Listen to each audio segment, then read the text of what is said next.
Hey guys, Dr. Rob here today, and the question is, should you intermittent fast? And the answer is, it's not for everybody. It's great for me. I go 16 hours without eating and 8 hours with eating, but for some people to do that can be absolutely detrimental to their health, and other people it could even be devastating. So let's talk about the group that shouldn't and the group that should. So first, the guys that shouldn't.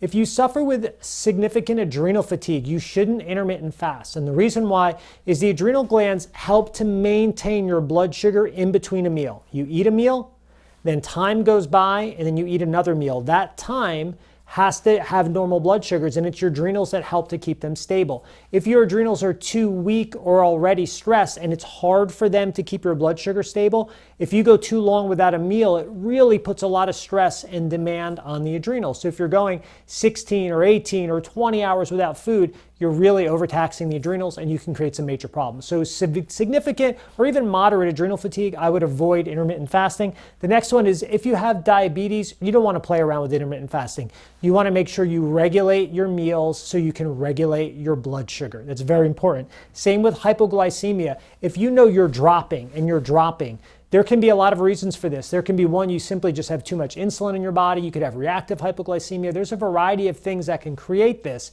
Regardless, you do not want to use intermittent fasting because you're going without food. It's very simply put, your blood sugars could crash and you can get yourself into trouble. Severe anxiety. Why do we not want to do this? Well, when you intermittent fast, you can raise the hormones norepinephrine, cortisol, and epinephrine, which is adrenaline. So you do not want to raise those hormones in the severely anxious person because you will worsen their anxiety.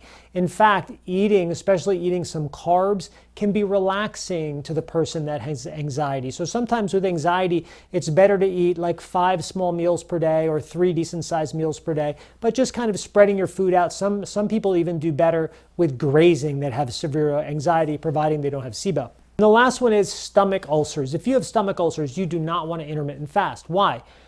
Sometimes when you go too long without food, a person's stomach can start to produce acid or digestive juices. If you have ulcers, the digestive juices and acids hit the ulcer. When there's food in your stomach, they're not going to do that. The food absorbs the acid and absorbs the digestive juices, so you're okay.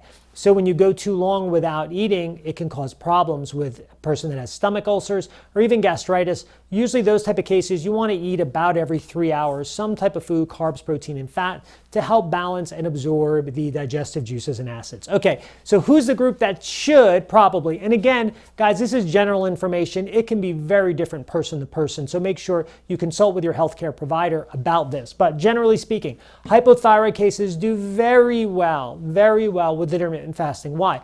Their metabolism's running slow anyway, so you don't want to constantly throw fuel into it. Giving the body time to clear out the fuel that you put in the previous day can be really good for cases with hypothyroidism.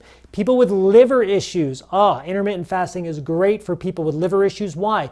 You're giving the liver time to detoxify. If the liver is already burdened with toxins or it doesn't detoxify efficiently, well, every time you eat, you have to metabolize food. And what do we make as the end product? Poop. And what is all that stuff? It's toxins. And what is the filter of the body? The liver. So the liver has a lot of filtration work to do when you're eating. When you avoid eating, your liver can really focus on detoxification, clean out a lot of the toxins, and remove stress from itself. So liver problems, fatty liver can be awesome. People with SIBO, what's SIBO? It's small intestinal bacterial overgrowth. You have too much of the wrong bacteria, or really the right bacteria, in the wrong place. You have colonic bacteria in the small intestine. So this bacteria becomes bad, it becomes harmful. Why do we want to intermittent fast? Well, the reason why is because when we have SIBO, the more food you put down there, or I should say the more frequently you put food down there in the small intestines, the more you feed them. If you go a period of time without food, you starve the bad bacteria that's in the small intestines. So the longer you go without food when you have SIBO, the less feeding the SIBO bacteria are getting, the harmful bacteria are getting, so it's harder for them to grow, right? Almost like if you had a bunch of farm animals and just never fed them, they would die, right? Because they need to be fed. Well, that's the idea with SIBO. We want to extend our eating time, so intermittent fasting is great. People with chronic inflammation and certain autoimmune diseases can sometimes benefit from intermittent fasting. The reason why is this.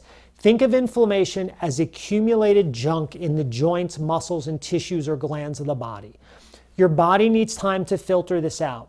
Every time you eat food, you slow down your filtration channels.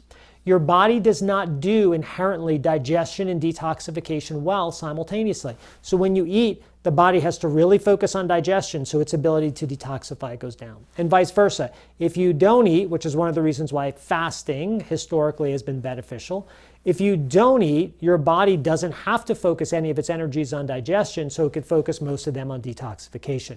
So with inflammation, chronic inflammation, autoimmune-induced inflammation, the idea of intermittent fasting can give us 18 or 20 hours to really flush out, or even 12 hours, right? To really flush out the system and get rid of the junk that's built up in the body. And the last one is morning fatigue. When you're tired in the morning, as providing it's not due to sugar imbalances, the last thing we want to do is throw food in the body, because now the body has to work at digesting it, and that takes energy, and that can make the body tired. So what we want to do is give the body a break in the morning. This allows thyroid hormone to be produced, and it gives the liver time to convert that T4, kind of inactive thyroid hormone, into T3, active thyroid hormone, which can give us more energy, feel better. It also helps our adrenal hormone levels kind of come up a bit more, so we can have more energy both from the adrenals, thyroid, and the liver cleaning itself out. So AM fatigue, intermittent fasting. Guys, I hope that helps. Again, this is general information. Make sure you consult with your healthcare provider first to make sure you pick the type of eating that's right for you. And if you need some help, of course, click the link below or wherever it is and come check us out. We're happy to help you. See ya.